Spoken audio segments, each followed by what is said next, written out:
बिस्मिल्लाहिर्रहमानिर्रहीम। अस्सलाम वालेकुम नाज़रीन, आप यूट्यूब चैनल देख रहे हैं। मैं इमरान ख़ान हूँ। ये एक वीलॉग ज़रा अलग किस्म का है क्योंकि बहुत सारे लोग मैसेजेस कर रहे थे और उनका ये कहना था कि जो कुछ भी शाम में हुआ और पूरा का पूरा हुकूमत का तख्ता उल्टा गया, उसके ऊपर एक वीलॉग करें और तफसीलात बताएं कि एक्चुअली वहाँ क्या हुआ। तो ये वीलॉग अगर आप देखेंगे तो आपको बिल्कुल आसानी के साथ सारा खेल समझ आ जाएगा कि शाम में हुआ क्या, किस तरीके से हुआ और उसकी ज़िम्मेदारी किसके ऊपर आती है, और क्या जो हुआ है इसका इम्पैक्ट मिडल ईस्ट के ऊपर क्या होगा। यानी मैं तो इसको ऐसे देख रहा हूँ कि शायद एक नया मुल्क बनने की तरफ चीज़ें जा रही हैं। यानी चंद मुल्कों को मिलाकर एक नया मुल्क भी इस खित्ते में बन सकता है। ये चीज़ें जल्दी तो नहीं होंगी लेकिन टाइम लगेगा। आप सबसे पहले यहाँ पे एक मेरे पास मैप है मिडल ईस्ट का। इस मैप को अगर आप देखें, और ये देखना बड़ा ज़रूरी है ताकि आप समझ लें कि यहाँ पे हुआ क्या है। अगर आप मिडल ईस्ट का एक मैप देखें तो आपको ये सब्ज़ रंग का सीरिया नज़र आ रहा है। सीरिया शाम को कहते हैं, अंग्रेज़ी में इसका नाम सीरिया है। और इसके साथ आपको पीले रंग का जो है वो इराक नज़र आ रहा है और इससे पिछली तरफ जो है वो ईरान है। ऊपर की जानिब जो पिंक कलर का आपको नज़र आ रहा है गुलाबी रंग में, ये तुर्की है। और जो नीचे वाला गुलाबी रंग है ये जॉर्डन है, जिसको उर्दन कहते हैं आप। ये काफ़ी बड़ा मुल्क है। और उसके नीचे जो सब्ज़ एरिया है बहुत बड़ा, ये जनाब मिस्र है। और मिस्र के सामने समंदर की दूसरी तरफ सऊदी अरब है ऑरेंज कलर का। तो ये इस नक्शे को एक दफ़ा आप अपने जहन में रखें। बीच में सीरिया है और ब्राउन कलर का बिल्कुल छोटा सा एक मुल्क लबनान है। और जो येलो एरिया आपको नज़र आ रहा है जिसके साथ कुछ ग्रे एरिया लगा हुआ है, ये वो टेरिटरी है फ़लस्तीन और इसराइल का इलाका, जहाँ पे एक्चुअली लड़ाई लगी हुई है और इसको लेकर एक डिस्टर्बेंस इस पूरे रीजन के अंदर रहती है। अब शाम के अंदर ऐसा क्या हुआ कि एकदम तख्ता उल्टा गया। यहाँ पे जो है वो बशार अल असद की हुकूमत थी और 24 साल तक वो हुक्मरान रहा है शाम का। उससे पहले उसका वालिद जो है वो भी एक लंबे अरसे तक, लगभग 25-26 साल तक उसका वालिद भी यहाँ का हुक्मरान रहा शाम का। और इन्होंने वहाँ पे बड़ी ज़बरदस्त किस्म की हुकूमत की है। 1970-71 की बात है। ज़रा थोड़ा सा मैं आपको बताऊँ कि ये जो अब लड़ाई हुई है ना, ये 27 नवंबर को शुरू होती है एकदम और 8 दिसंबर को फैसला हो जाता है। यानी ऐसा कैसा हो गया, इतना बड़ा मुल्क है, इतनी बड़ी फोर्सेज हैं, दुनिया पूरी का वहाँ पे स्टेक है, अमेरिका का वहाँ पे स्टेक है, रशिया का वहाँ पे स्टेक है, ईरान का वहाँ पे स्टेक है, तुर्की का वहाँ पे स्टेक है। खुद बशार अल असद जो है वो 50 साल तक उसके ख़ानदान ने हुकूमत की है। ये कैसे हो गया कि 11 दिन के अंदर अंदर सारा कुछ तलपट हो गया। यानी एक हुकूमत मौजूद थी और 11 दिन के अंदर अंदर वो छू मंतर होगी, ख़त्म होगी। ये कैसे हुआ, ये चीज़ें मैं आपको बताता हूँ, लेकिन ज़रा थोड़ा सा बैकग्राउंड आप देख लें। ये 1970-71 की बात है। उस वक्त एक वज़ीर दिफा हुआ करता था शाम का, जिसका नाम था हाफिजुल असद, जो बशार अल असद का वालिद था। एक्चुअली इनके ख़ानदान के 3 लोग हैं जो मकबूल हुए हैं। इनका वालिद था हाफिजुल असद, उसने एक तहरीक चलाई वज़ीर दिफा के तौर पे और 16 नवंबर 1970 को उसने फ़ौजी बगावत कर दी। उस बगावत के नतीजे में उसने कब्ज़ा कर लिया शाम के ऊपर और शाम पे उसकी हुकूमत बन गई। अब ये बड़ा ताकतवर आदमी था। ये बंदा जो है ये रहा 1970-71 से लेकर सन 2000 तक, जब तक ये मर नहीं गया तब तक इसके पास ही इक़्तिदार रहा। इसने अपने दौर में बड़ा जुल्म किया, बहुत सारी ऐसी चीज़ें की। इसराइल के साथ एक जंग भी की इसने और उसमें इसको शिकस्त हुई थी। मिस्र के साथ मिलकर शाम ने एक जंग की थी जिसमें इन दोनों मुल्कों को इसराइल से शिकस्त हो गई थी 1973 में। हम्मा एक इलाका है 1982 में, वहाँ पे बड़ा खौफनाक कत्लेआम इन्होंने किया था।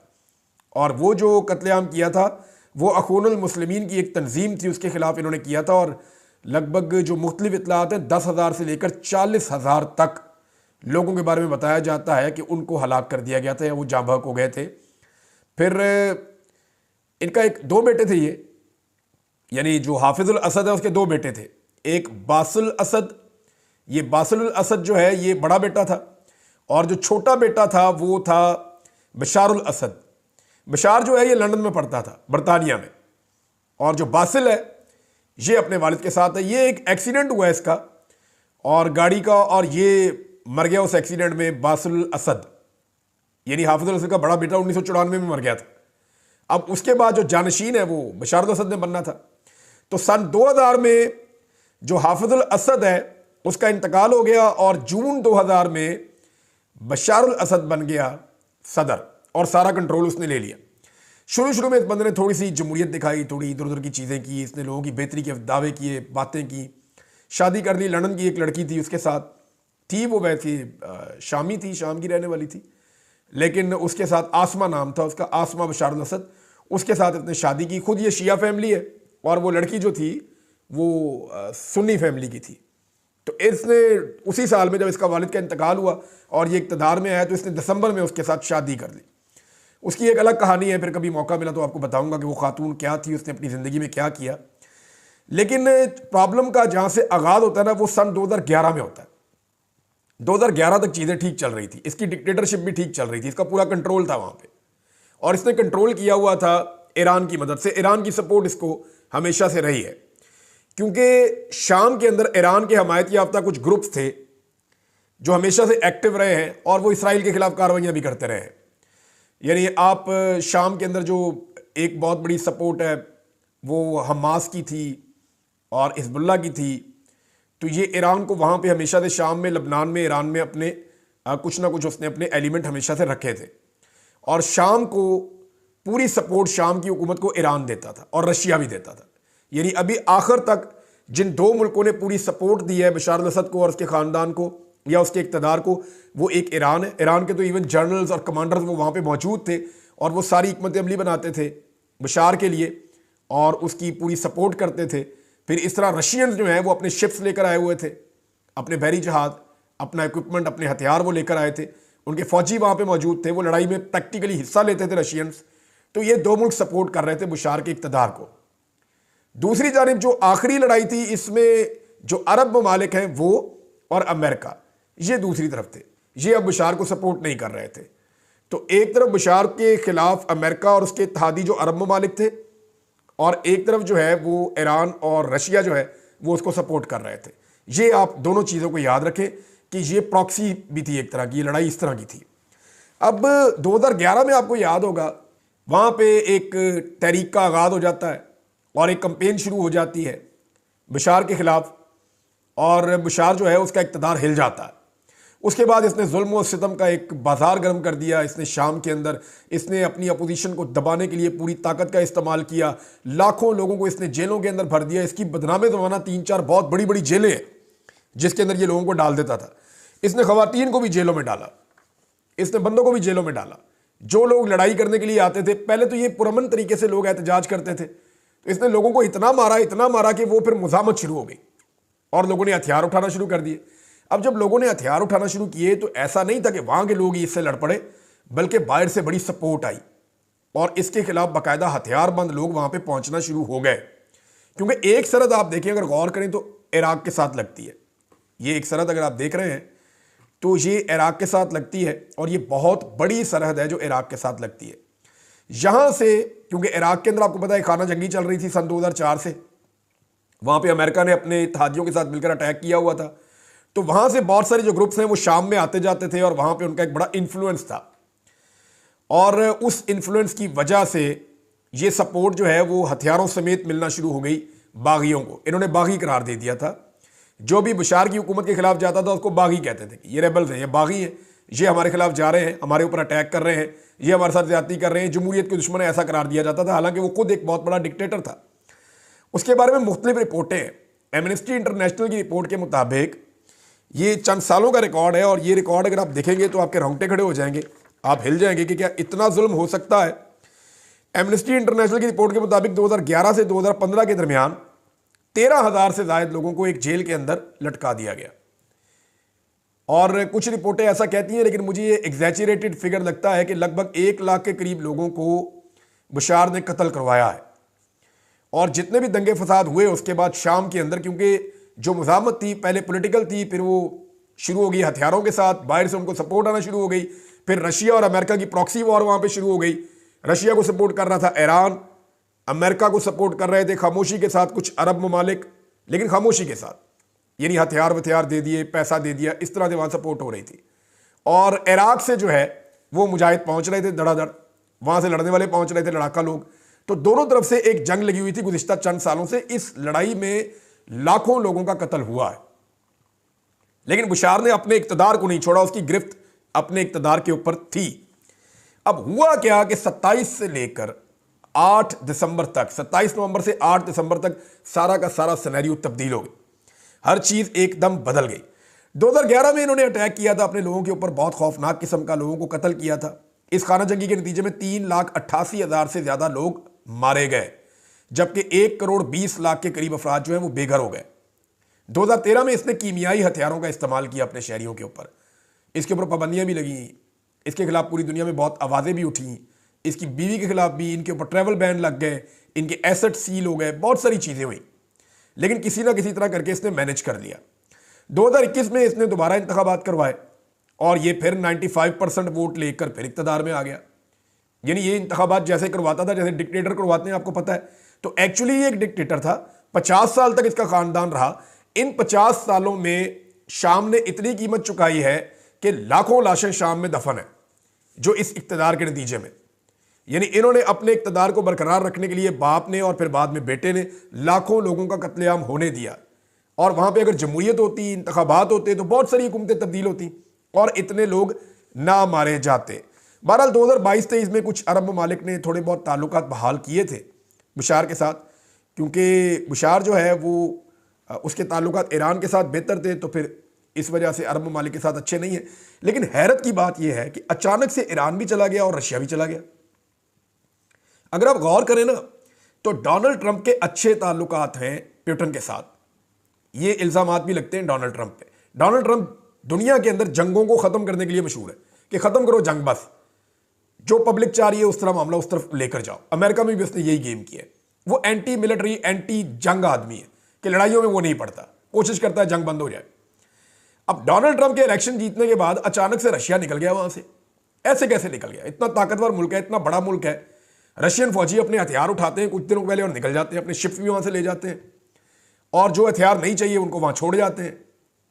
इसी तरह ईरान भी एकदम इस लड़ाई से निकल गया, उनके लोग वहां से ऐसे गायब हुए जैसे पता ही नहीं चला। ईरान इस लड़ाई से क्यों निकला, उसके पीछे आपको एक चीज ध्यान में रखनी पड़ेगी कि गुज़िश्ता कुछ अरसे से सऊदी अरब और ईरान के दरमियान, यूएई और ईरान के दरमियान बहुत सारी चीजें ऐसी हो रही हैं जो माजी में नहीं हुई, तो उधर भी एक ताल्लुकात बड़े अच्छे बहाल हो रहे हैं। तो ऐसा लगता है कि जो एक सपोर्ट थी ईरान की और रशिया की, वो गालिबन मुज़ाकरात के नतीजे में या कुछ और चीज़ों के नतीजे में वो हटना शुरू हो गई। और जब वो सपोर्ट हटना शुरू हुई तो बशार के पास इतनी ताकत नहीं थी कि वो अपनी पब्लिक के खिलाफ खड़ा होता या जो बागी आ रहे थे लड़ने के लिए उनके खिलाफ खड़ा होता। अब ये तंजीम कौन सी है जिसने शिकस्त दी है बशार को? ये जो तंजीम है इसका नाम है हैतुल तहरीर उल शाम, ये इसका नाम है जनाब। ये जनवरी 2017 में ये बनी थी और बहुत बड़ी बड़ी जो सुन्नी मुसलमानों की जहादी तंजीमें थीं या लड़ाका तंजीमें थीं, ये उनका मिलाप हुआ था। यानी जैशुल अहरार और जबतुल फतल अल शाम, अंसारुद्दीन फ्रंट, जैशुल सुन्ना, लिवा उल हक, नूरुद्दीन अल जैंकी मूवमेंट, ये 6 बड़ी तंजीमें हैं जिनको इकट्ठा करके ये एक तंजीम बनी थी। और ये तंजीम अब काम कर रही थी इराक से मुल्हिका जो इलाके हैं शाम के, वहां पे। इसके अंदर जो है ना, वो जो सबसे तगड़े लोग थे इस तंजीम के अंदर, वो कुर्दिश कहे जा रहे थे कि कुर्दों का यहां पे बहुत ज्यादा इन्फ्लुएंस था और वो इसके अंदर काम कर रहे थे। इसमें नाजरीन ये जो है ना, ये सीरियन डेमोक्रेटिक अलायंस है और ये सन 2015 के अंदर इसने काम करना शुरू किया था। इसमें ज्यादा लोग जो हैं वो कुर्द हैं और ये सारे मिलकर अटैक करने के लिए आए। ये तंजीमों का एक पूरा जत्था है जिन्होंने मिलकर वो कह रहे हैं जी हमने आज़ादी हासिल कर ली है, दूसरी तरफ कहा जा रहा है जी कब्जा हो गया है। लेकिन जो भी हुआ है, ये तंजीमों का एक पूरा ग्रुप है जिन्होंने मिलकर किया है और इसमें कुर्दों की एक इन्वॉल्वमेंट है और खास तौर पे सीरियन डेमोक्रेटिक अलायंस के अंदर उनकी ये इन्वॉल्वमेंट है। इस तंजीम के सख्त खिलाफ है तुर्की और आलमी सतह पर इसके ऊपर पाबंदियां भी हैं। अब तुर्की क्यों खिलाफ है, जरा इसका भी आप गौर कर लीजिए। तुर्की इसलिए खिलाफ है कि इसके अंदर ज्यादा इन्फ्लुएंस किनका है? इसके अंदर ज्यादा इन्फ्लुएंस है कुर्दों का। कुर्द जो है ये वाहिद इस वक्त इस रीजन के अंदर एक कौम है जिसके पास मुल्क कोई नहीं है। माजी में कुर्दिस्तान एक मुल्क हुआ करता था और बहुत बड़ा मुल्क होता था, लेकिन वो मुल्क फिर खत्म हो गया। कुर्दों का अपना एक बहुत बड़ा इलाका होता था, वो खत्म हो गया। सलाउद्दीन अयूबी भी कुर्द था, जिसने आखिरी मरतबा जब बैतुल मक़दस को फतह किया गया तो सलाउद्दीन अयूबी ने फतह किया था, वो भी एक कुर्द था और उसने सलीबी जंगों के अंदर बड़ी ज़बरदस्त शिकस्त दी थी अंग्रेज़ों को। अब ये कुर्द हैं, ये बड़े दिलेर, ये बहादुर हैं, लेकिन ये अपना मुल्क ढूंढ रहे हैं। इनका मुल्क कैसे बनेगा या ये अपना मुल्क कैसे हासिल कर सकते हैं, उसके लिए आपको एक नक्शा और देखना पड़ेगा। ये नक्शा आप देखिए, ये सफेद रंग का नक्शा है, इसके बीच में ये पीला इलाका आपको नजर आ रहा है ना, ये कुर्दिस्तान है। ये कुर्दों ने अपना एक नक्शा बनाया हुआ, वो ये कह रहे हैं ये हमारा मुल्क है, इसको हमने हासिल करना है। अब इस तंजीम के अंदर जो लड़ने वाले ज्यादातर लोग थे, उनका मतम नजर जो है वो अपना मुल्क हासिल करना भी था। तुर्की इसके खिलाफ इसलिए है कि सबसे बड़ा इलाका अगर ये कुर्दिस्तान बनता है तो वो कुर्दिस्तान के नक्शे में तुर्की का है। ये जो तुर्की का बहुत बड़ा एरिया है और वो बड़ा जबरदस्त एरिया है तुर्की का, वहां पे उन्होंने बड़ी इन्वेस्टमेंट्स की हुई है, मैंने वो इलाका देखा हुआ है। वो जो है वो कुर्दिस्तान का हिस्सा कहा जाता है, वो कहते नहीं हमारा हिस्सा है, तो तुर्की इनको नहीं मानता। अच्छा, ईरान का भी एक बड़ा हिस्सा है जो कुर्द कहते हैं ये भी हमारा है बीच में। इराक का भी एक हिस्सा है और शाम का भी एक हिस्सा है, बल्कि बहुत थोड़ा थोड़ा सा हिस्सा जो है वो आर्मीनिया का और आजरबाईजान का भी है। अगर पूरा कुर्दिस्तान इसी नक्शे के मुताबिक बनता है तो 4 बड़े मुल्क तुर्की, शाम, ईरान और इराक ये उसका हिस्सा हो जाएंगे, और उसके बाद थोड़ा सा आर्मीनिया और बिल्कुल थोड़ा सा आजरबाईजान ये उसका हिस्सा हो जाएगा अगर कुर्दिस्तान बनना है तो। अब वो लोग जो है वो फ्यूचर में 2 चीजें अचीव करेंगे। एक तो वो कह रहे हैं जी शाम में हमने अपनी इस्लामी हुकूमत कायम कर ली है, और इसका जो सरबराह है उसके बारे में थोड़ी सी चीजें मुझे आपको बतानी पड़ेंगी, इसलिए कि वो बड़ा इंपॉर्टेंट आदमी है। आने वाले दिनों में आप इसके बारे में खबरें सुनेंगे। ये जो आदमी है इसका नाम है अबू मोहम्मद अल जुलानी। ये पहले अलकायदा के साथ होता था, दाइश के साथ होता था, और अल बगदादी के साथ इन्होंने काम किया था। उसके बाद ये शाम में आ गया था अल बगदादी की मर्जी से, वहाँ पे मुख्तलिफ तंजीमों में काम करता रहा। करते करते अब ये इस तंजीम का सरबराह बन गया। ये 5 साल अमेरिका की कैद में भी रहा है, और अब इसको सपोर्ट जो है वो वेस्टर्न सपोर्ट इसके साथ थी, रशिया और ईरान की सपोर्ट इसके साथ नहीं थी। लेकिन जिस तरह रशिया ने और ईरान ने विड्रॉ किया ना इस सारे मामले में, ये ऐसा लगता है कि किसी बैकडोर चैनल पे कुछ चीज़ें तय हुई हैं जिनकी वजह से निकल गए, एकदम ये लोग निकले हैं और उसके बाद सूरत हाल वहां पे बदल गई। बशर अल असद ने आज से 1 हफ्ता पहले लगभग रशिया का एक दौरा किया था, और उसके बाद जब वो वापस आया था तो उसकी एक फोटो जारी की गई थी मीडिया में कि जनाब वो वापस दमिश्क पहुंच गया है, शाम के दारुल हुकूमत दमिश्क में वापस पहुंच गया है। लेकिन उस तस्वीर की जब तहकीकात की गई तो पता चला कि वो 2023 की एक तस्वीर है जो अब लगाई गई है।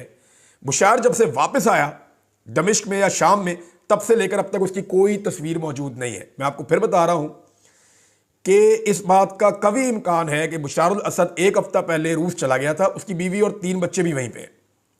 1 हफ्ता पहले रूस चला गया था, उसको इस बात का पता था कि रशिया विड्रॉ कर रहा है, उसको इस बात का आइडिया था कि ईरान पीछे निकल जाएगा, लिहाजा अब शाम को छोड़ देना चाहिए, और वो शाम से चला गया था और कभी वापस ही नहीं आया। इस बात का बहुत इम्कान है। लेकिन अगर वो वापस आया तो इसके बावजूद अब सूरत हाल ये है कि वो शाम से भागकर रशिया पहुंचने में फिर कामयाब हो गया। इस वक्त वो रूस के अंदर मौजूद है और उसको रूस ने पनाह दी हुई है। बशर अल असद जो है उनका इक़्तिदार खत्म हो गया, लगभग 5 दहाइयों का इक़्तिदार था, लेकिन वो बाकी नहीं बचा। इस खित्ते में और बहुत सारे इक़्तिदार भी खत्म हुए, कभी उनके ऊपर डिटेल से बात करेंगे। कुछ अहम चीजें मैं आपके सामने रख दूं कि अब होगा क्या। एक तो शाम के अंदर अगर इलेक्शन होते हैं, वहां का जो वजीर आजम है जो शाम का, वो वहीं पे मौजूद है। वो ये कह रहा है भाई इक़्तिदार की मुंतकली करना चाहता हूं, आप इलेक्शन करवा दें, फ्री एंड फेयर इलेक्शन हो जाए, लोग जिसको वोट दें उसकी हुकूमत आ जाए। अगर तो ये हो जाता है तो ये तो शाम के लिए बहुत अच्छा है। लेकिन अगर ये खाना जंगी लगी रहती है और ज़बरदस्ती इक़्तिदार पे कब्जा किया जाता है और इलेक्शन नहीं करवाए जाते तो सूरत हाल बिल्कुल मुख्तलिफ हो जाएगी। अभी तक तो जो लोग आए हैं उन्होंने कहा जी हम जमहूरी तरीके के साथ चलेंगे और हम जाएंगे कि इक़्तिदार मुंतकिल हो बड़े पुरअमन तरीके से। वो लोग तो जो अभी आए वो ये बात कर रहे हैं कि वो सही तरीके पे चलेंगे। लेकिन इसमें बहुत सारे ऐसे लोग हैं जो कुर्दिस्तान का ख्वाब देख रहे हैं। अब वो जो लोग कुर्दिस्तान का ख्वाब देख रहे हैं, क्या वो रुकेंगे? वो इसके बाद अपनी अगली मंजिल की तरफ बढ़ने की कोशिश करेंगे, क्योंकि शाम के जो शुमाल मशरकी इलाके हैं वहां पे उनका बहुत इन्फ्लुएंस है। इसी तरह तुर्की, ईरान और इराक के कुछ एरियाज में भी वो बड़े मजबूत हैं, और वो इतने मजबूत हैं कि उन्हें यह लगता है कि वो अपना मुल्क बनाकर छोड़ेंगे। तुर्की में आप कभी सुनते हैं या ईरान के कुछ एरियाज में कहीं पे कोई खुद कुछ धमाका हो गया, कुछ वो कुर्दिश जो लोग हैं ना वो उनके खाते में पड़ता है। वो आज़ादी की जंग इस वक्त लड़ रहे हैं और इसके बाद उनको बहुत हौसला मिलेगा। अच्छा जी, इसराइल का क्या बनेगा? सब लोग इसके बारे में ये सोच रहे हैं। देखिए, इसराइल की लड़ाई हमास और हिजबुल्लाह के साथ ज़्यादा थी। उन दोनों को ईरान सपोर्ट करता था और उनको जो सपोर्ट मिलती थी सरजमीन पे वो शाम से या लबनान से मिल जाती थी। अब ईरान यहां से चला गया, हिजबुल्लाह और हमास जो है वो यहां पे उतने मजबूत नहीं रहे, तो इसराइल को वक्ती तौर पे इसका फायदा होगा। लेकिन इसराइल को एक बात और याद रखनी पड़ेगी कि जो लोग लड़ाका लोग इराक के अंदर मौजूद थे और वहां पे उनकी बहुत ताकत थी, वो अब इसराइल के बहुत करीब आ गए हैं। सवाल यह पैदा होता है कि जैसे ईरान लड़ाई कर रहा था इसराइल के साथ, या उसके साथ उसकी कोई ना कोई टुक टक लगी रहती थी, क्या ये जो अब लोग आए हैं ये भी इसराइल के साथ कोई लड़ाई करेंगे या मामलात को किसी और तरफ लेकर जाएंगे? फिलहाल जो ईरान का एक खतरा इसराइल के ऊपर लटक रहा था, उसमें कुछ कमी आई है, ये बात सबको तस्लीम करनी पड़ेगी। लेकिन ये जो नया एक खतरा है, ये किस नौइयत का है, इसको जानने के लिए हमें अभी चंद दिन या चंद महीने या कुछ अरसा में इंतजार करना पड़ेगा, फिर समझ आएगी कि ये नए लोग इसराइल के साथ कैसे डील करते हैं। नाज़रीन, एक और चीज़ भी है, कुछ मनाजिर आ रहे हैं सीरिया से, लोग खुश हैं, लोग कह रहे हैं जी एक डिक्टेटर चला गया, हमारी जान छूटी। सीरिया वैसे भी जो है शाम वो सुन्नी मेजॉरिटी का इलाका है, तो लोग वैसे भी खुश हो रहे हैं। दूसरा एक चीज़ और भी है कि बहुत सारी ऐसी ख़वातीन हैं, बहुत सारे ऐसे लोग हैं जो बशार अल-असद की कैद में थे और उन्होंने जेलों के अंदर रखे हुए थे, बड़ा जुल्म किया उनके ऊपर, और आलमी रिपोर्टें भी इस बारे में आती रही हैं। अब वो जो लोग हैं उनको रिहाई मिली है, उनके मनाजिर आ रहे हैं, तो इस वक्त तो बड़े जज्बाती मनाजिर नज़र आ रहे हैं, लेकिन आने वाले वक्त में क्या होगा हम कुछ कह नहीं सकते। अब तक के लिए इतना ही नाज़रीन, अपना ख्याल रखिएगा, अपने चैनल का भी। अल्लाह हाफ़िज़।